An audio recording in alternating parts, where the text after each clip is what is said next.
राधे। एक माधव दास जी बाबा हमारे ब्रज वृंदावन में हुए। उनका नियम क्या था, वो लता पताओं में रहते थे, झाड़ियों में रहते थे, लता पताओं में छुप करके भजन किया करते थे। कभी बाहर निकलते नहीं। वो बाहर निकलते कब थे, जब संतों सोचते थे कहीं भंडारा हो रहा है, अब संतों ने प्रसाद पा लिया होगा, पत्तल वो फेंक गए होंगे, तो जब निकल के आते थे और पत्तल पे जो प्रसादी बचती थी ना भैया, उसको अपनी एक पत्तल पे इकट्ठा करते थे और उस प्रसादी को पत्तल पे रखते थे। देखो कैसी विचित्रता है। उस पत्तल पर उस प्रसादी को रखते थे और उस वन में चले जाते थे, झाड़ियों में चले जाते थे। वहीं पे युगल सरकार की मूर्ति उन्होंने पधरा रखी थी, वहीं पे भजन करते थे।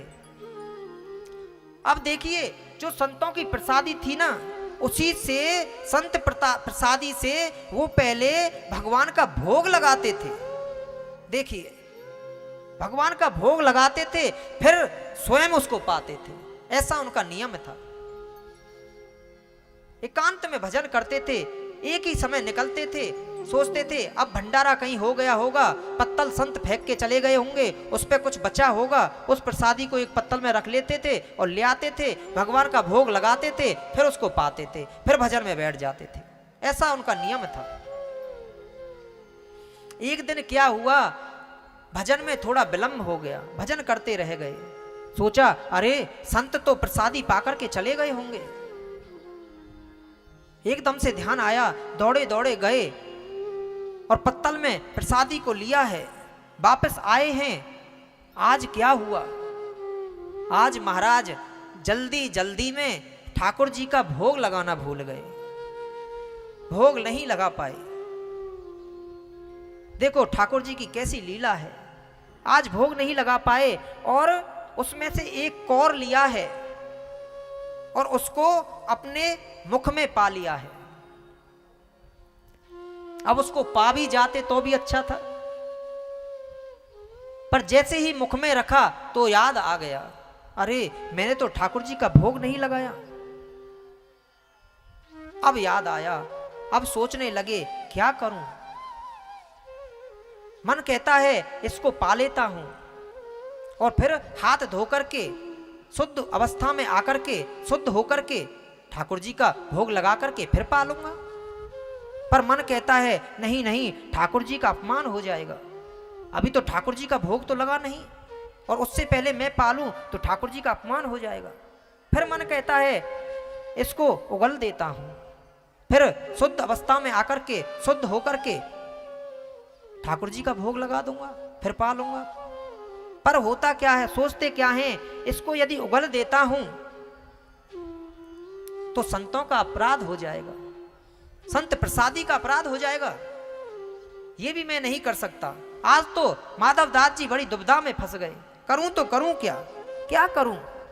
नेत्रों से आंसुओं की धारा बह चली, नेत्रों से आंसुओं की धारा बह रही है, क्या करूं, कोई उपाय सूझता नहीं। निगलता हूं तो भगवान का अपमान है और उगलता हूं तो संतों का अपराध है। भगवान बड़े चक्कर में आज आपने मुझे डाला है, क्या करूं। रो रहे हैं, पूरा दिन निकल गया, पूरी रात निकल गई, रोते रोते रोते रोते। संतन को यह सीत प्रसाद, लियो मुख डार न जात गिरायो, ओ झीलत लाज लगे मन में, मन मोहन को नहीं भोगे लगायो। भई गति सांप छचोंदर की, कहा करूं कछु सोच न पायो, बीत गयो वह बार बिनीत, गई रजनी दिन दूसर आयो, गई रजनी दिन दूसर आयो। क्या करूं, कुछ सूझता नहीं है। कन्हैया को एक रोज रोकर पुकारा, कहा उनसे जैसा हूं अब हूं तुम्हारा। वो बोले कि साधन किए तूने क्या है, मैं बोला कि से तूने साधन से तारा।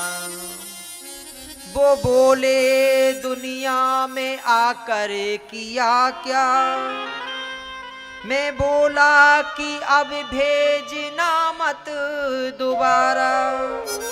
वो बोले परेशान हूँ तेरी बहस से, मैं बोला ये कह दो तू जीता मैं हारा।